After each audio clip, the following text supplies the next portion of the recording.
আসসালামু আলাইকুম। টপ নিউজে স্বাগতম। জানিয়ে দিচ্ছি এই মুহূর্তে আমাদের হাতে থাকা সর্বশেষ সংবাদ আপডেট। শুরুতেই থাকছে নির্বাচনে আওয়ামী লীগের অংশগ্রহণ, আইনি প্রক্রিয়ায় সমাধান হবে বদিউল আলম মজুমদার। এরপরে থাকছে ডাক্তাররা কি ওষুধ কোম্পানির দালাল, প্রশ্ন আসিফ নজরুলের। আরো থাকছে যারা নির্বাচন বিলম্ব করতে চায় তারা গণতন্ত্রের শক্তি নয়। তারপরে থাকছে সোমবার ওয়াশিংটনে ট্রাম্প জেলেনস্কির বৈঠক। সর্বশেষে থাকছে কোচিং সেন্টার থেকে অস্ত্র বিস্ফোরক উদ্ধার, বাড়ি ঘিরে রেখেছে যৌথ বাহিনী। এতক্ষণ শুনলেন আপডেট সংবাদের শিরোনাম, এবারে বিস্তারিত। নির্বাচনে আওয়ামী লীগের অংশগ্রহণ, আইনি প্রক্রিয়া সমাধান হবে বদিউল আলম মজুমদার। সংস্কার কমিশনের প্রধান ও জাতীয় ঐক্যমত্য কমিশনের সদস্য ডক্টর বদিউল আলম মজুমদার বলেছেন, আগামী নির্বাচনে আওয়ামী লীগের অংশগ্রহণের বিষয়টি আইনি প্রক্রিয়ায় সমাধান হবে।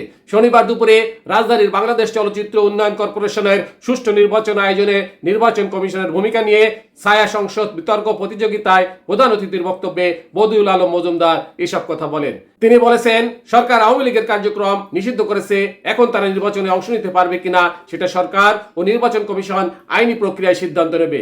আর আওয়ামী লীগ ছাড়া আগামী নির্বাচন অন্তর্ভুক্তিমূলক হবে কিনা সেটা সময় বলে দিবে। আগামী বছর ফেব্রুয়ারিতে নির্বাচন অনুষ্ঠানে কোনো অনিশ্চয়তা দেখছেন না জানিয়ে বদিউল আলম মজুমদার বলেন, অন্তর্বর্তী সরকার ও আন্তরিকভাবে নির্বাচনের পথে এগুচ্ছে। আশা করছি ফেব্রুয়ারিতে নির্বাচন অনুষ্ঠিত হবে। আগামী নির্বাচন সুষ্ঠু ও নিরপেক্ষ করবে সরকার, নির্বাচন কমিশন ও রাজনৈতিক দল অংশীজনের ভূমিকা তুলে ধরে তিনি বলেন, অবশ্যই যার যার দায়িত্ব সুষ্ঠুভাবে পালন করলে নির্বাচন সুষ্ঠু হবে। দেশ গণতন্ত্রের পথে এগিয়ে যাবে। বিদ্যমান ব্যবস্থার সংস্কার ছাড়া সুষ্ঠু নির্বাচন সম্ভব নয় মন্তব্য করে তিনি বলেন, শেখ হাসিনা ও নির্বাচনের মাধ্যমে ক্ষমতা এসেছিলেন, কিন্তু বিদ্যমান ব্যবস্থাতেই তাকে স্বৈরাচারে পরিণত করেছে। এজন্যই সংস্কার প্রয়োজন। নির্বাচন ব্যবস্থা পুনর্ব্যবস্থায় চললে নির্বাচন আবারও বিতর্কিত হবে, স্বৈরাচার সৃষ্টির পথ থেকে যাবে। ডাক্তাররা কি ওষুধ কোম্পানির দালাল, প্রশ্ন আসিফ নজরুলের। রোগীদের কেন নির্দিষ্ট কোম্পানির ওষুধ কিনতে হবে এমন প্রশ্ন তুলেছেন আইন উপদেষ্টা আসিফ নজরুল। চিকিৎসকদের উদ্দেশ্যে তিনি বলেছেন, পৃথিবীতে কোন জায়গায় হসপিটালে, প্রাইভেট ক্লিনিকে সবসময় ওষুধ কোম্পানির প্রতিনিধিদের জন্য নির্দিষ্ট টাইম থাকে ডাক্তারের। আপনারা ওষুধ কোম্পানির দালাল। এদেশে বড় বড় হসপিটালে ডাক্তাররা কি ওষুধ কোম্পানির মধ্যস্বত্বভোগী? কোন জায়গায় নামান আপনারা নিজেদেরকে?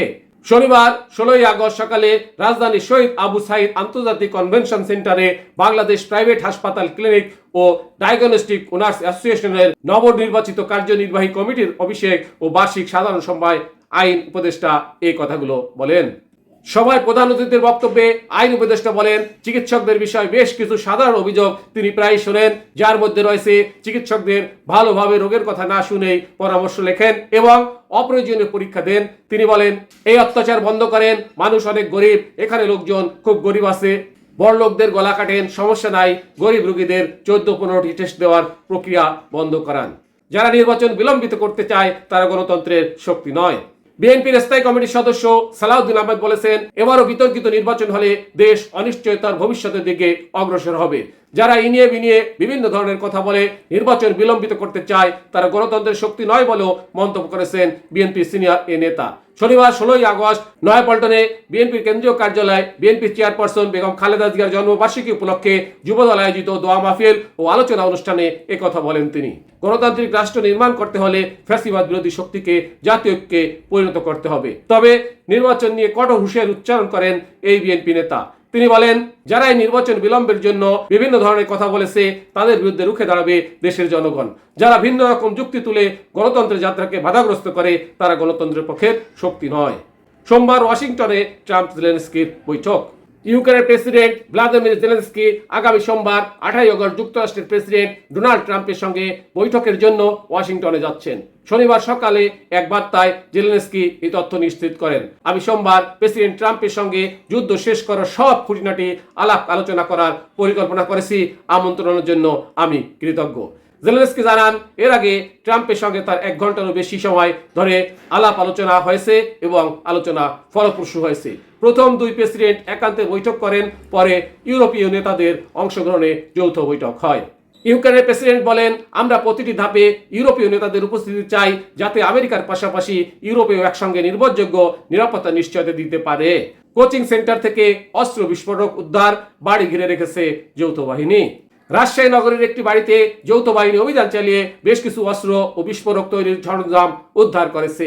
এ ঘটনায় মুনতাসির আলম আরিন্দকে আটক করা হয়েছে, যিনি জঙ্গি সংশ্লিষ্টতার অভিযোগে এর আগেও একাধিকবার গ্রেপ্তার হয়েছিলেন। শনিবার 16 আগস্ট ভোর থেকে নগরীর কান্দিরগঞ্জ এলাকায় ওই বাড়িতে অভিযান শুরু হয়। পরে বাড়িটি ঘিরে রেখে আইন শৃঙ্খলা রক্ষাকারী বাহিনীর সদস্যরা। আটক মুনতাসিরুল আলম মহানগর বিএনপির সাবেক সহসভাপতি শফিউল আলম লাকটুর ছেলে। আরিন্দ সেখানে ডক্টর ইংলিশ নামের একটি প্রতিষ্ঠান চালান।